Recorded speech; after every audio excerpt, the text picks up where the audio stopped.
For today's video nga ulit, samahan nyo kami pumunta sa campsite na pupuntahan namin at magluto tayo ng masarap na pagkain.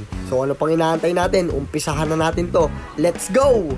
Nasa kalagitnaan na pala kami ng aming pupuntahan at kung mapapansin nyo, sobrang kapal ng fog dito. Ayan, kasama natin si Cherry Boom Boom at ang ating mga kaibigan. Shoutout nga pala sa Team Evo Helmet Philippines at sa Team Graffiti. Maraming salamat sa helmet. Sobrang safe namin dito. Bigla nga akong kinabahan sa mga pangyayari dahil hindi ako na-inform ni Kuya Maxstyle TV na meron pala ganitong mangyayari. Isasakay ko ang aking motor sa isang balsa para makatawid lang sa isang isla. Nakakakaba siya pero caring naman kasi sabi nila kuya safe naman daw dito. At ayan nga mga mare, nakasakay na kami ni Cherry Boom Boom at ang aming motor. Dito sa port na to ay nasa gitna na kami ng ilog. Medyo kinakabahan pa rin ako dahil hindi pa kami nakakatawid. After nga namin makatawid sa ilog, bumiyahe pa kami ng ilang minuto bago namin marating ang campsite na pupuntahan namin. Pero bigla akong nagulat dahil si Kuya Maxstyle ay muntik ma-slide sa putik at si Ate Glenny ay tumalon dun sa motor. Pero sabi ko kay Ate Glenny, go lang dahil kasama sa paglakayan. At nang makarating kami sa campsite na aming pinuntahan, pinakita ko kaagad kung gaano kaganda yung view dito. Tignan nyo naman mga mare, sobrang berde lahat ng nakikita ko. Kalmadong kalmado ang lugar at tahimik. Payapa talaga. Syempre, dito lang yan matatagpuan sa Manariwa Campsite, Mount Daraitan, Tanay Rizal. Sa lahat ng gusto magpabook at pumunta rito, ito yung page nila guys. Message nyo lang, magre-reply agad yan sila. Hindi na natin papatagalin to mga mare. Syempre, magluluto na tayo ng napiling menu nila, ang spicy pork ribs. So ayan, kung makikita nyo, inuhugasan ko na yung pork ribs natin na nabili natin sa Pasig Palengke. Shoutout nga pala sa WC Meat Shop at sa may-ari na si Boss Warren. Boss, maraming salamat sa kalidad at fresh na karne na palagi nyong binibigay sa amin. Maraming salamat. Pagkatapos kong ang hugasan ang mga pork ribs, isinalang ko na siya sa kawali na may mainit na mantika dahil papakuluan ko yan. Take note mga mare, hindi ko na siya lalagyan ng tubig dahil mamaya magtutubig na yan. At pasensya na rin kung sandok ng kanin ang ginamit kong sandok at kawali ang ginamit kong pantakulo. Dahil ito lang ang meron sila dito sa campsite. Wala namang problema sa mga gamit mga mare, basta malinis. Habang nagpapakulo nga ako ng pork ribs, nagiwa na ako ng sibuyas, bawang at spring onions para sa rekado. At syempre lalagyan nga natin yun ng sili dahil spicy pork ribs ang ating lulutuin. Inabot na nga pala ako ng dilim sa pagpapakulo ko ng pork ribs dahil alas 5 na ng hapon kami nakarating dito. Kung mapapansin nyo, kumukulo na ang ating pork ribs at syempre hahanguin ko na yan dahil ang susunod nating gagawin ay igigisa na natin yan. Naglagay na ako ng mantika, nilagay ko na rin ang ating sibuyas at bawang.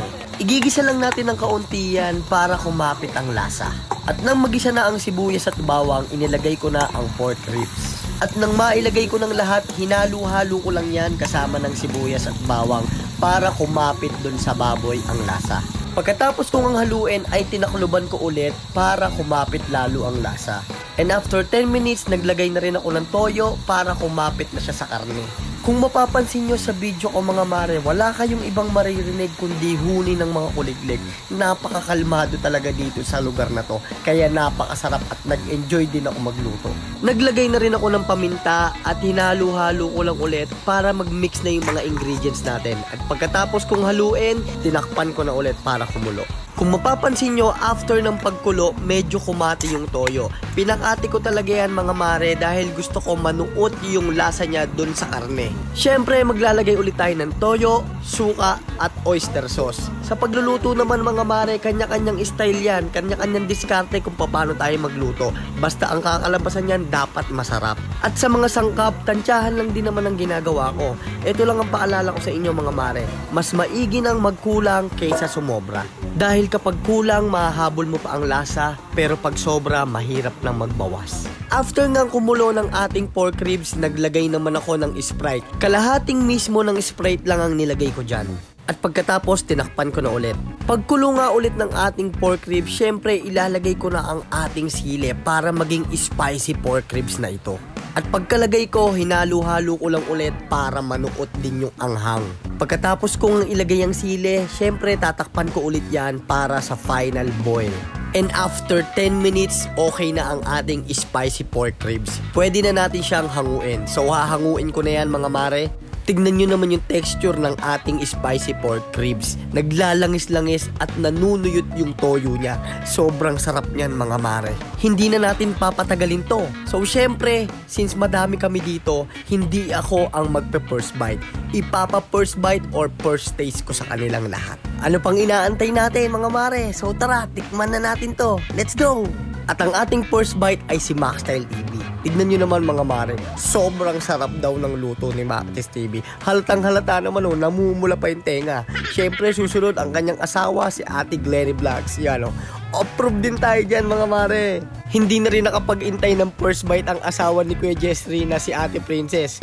Yan nahihiya-hiya pa siya pero tumitirik yung mata niya sa sobrang sarap. Siyempre, shoutout kay Kuya Jessry. First bite, approve din. Siyempre, quality tayo dyan. Yan, si Moto Looper naman ang susunod. Sinunggaban na rin niya.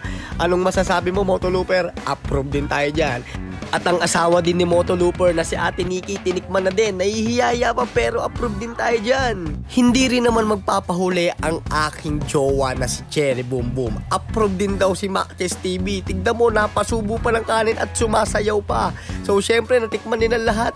Dapat matikman ko rin ang luto ko. First bite, sobrang sarap talaga at napaka-spicy. So maraming salamat sa lahat ng nanood ng video na to. Sana nag-enjoy kayo at may natutunan kayo. Hanggang sa susunod nating pagkikita mga mare. Naparami ng kain si Maxstyle TV. Ayaw magpaawat talaga. So mga mare, hanggang dito na lang. Bye-bye!